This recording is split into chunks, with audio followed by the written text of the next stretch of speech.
नमस्कार मित्रांनो. तर आपण आजचा दिवसभरात काय झालं याबद्दल माहिती घेतो आहे. 26 तारखेचा हा FIDIचा डेटा आहे. तुम्ही बघू शकता जे रिटेलर होते 34,000 कॉन्ट्रॅक्ट्स लाँग, ते ऑलमोस्ट आता 88,000 कॉन्ट्रॅक्ट्स लाँग झालेले आहेत.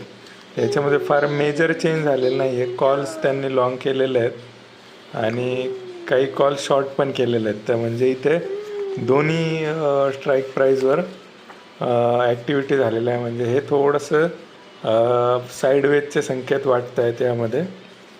आणि बाकी ठिकाणी प्रॉफिट बुकिंग झालेली आहे. जे फ्युचर आहेत ते शॉर्ट्स थोडेसे कमी झालेले आहेत, 2% कमी झालेले आहेत. आणि जे पुट्स लॉंग्स होते ते पण थोडेसे कमी झालेत.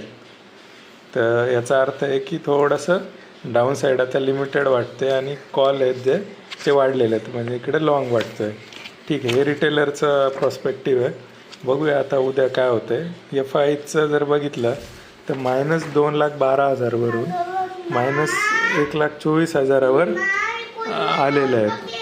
तर ॲक्च्युली ह्याच्यामध्ये काय इंटरप्रिटेशन आहे, कॉलमध्ये मेजर लॉंग झालेलं आहे.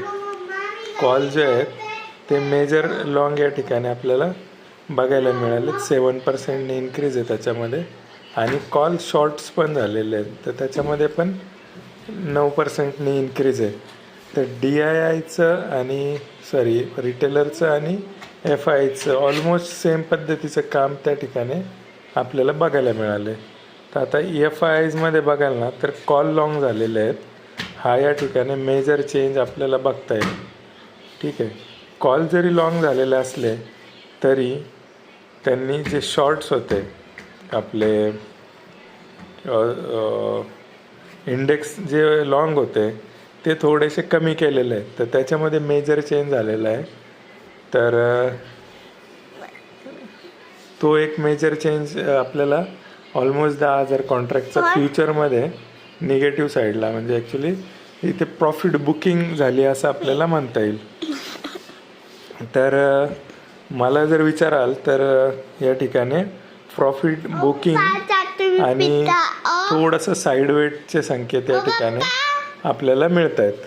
तर बघूया उद्या डेटा कसा काम करतो. लाईव्हमध्ये अजून क्लॅरिटी येईल. लाईव्ह डेटा ट्रॅक करताना लाईव्ह डेटा ट्रॅक कसा करायचा हे तुम्हाला माहिती आहे. बघूया नेक्स्ट डेमध्ये. थँक्यू.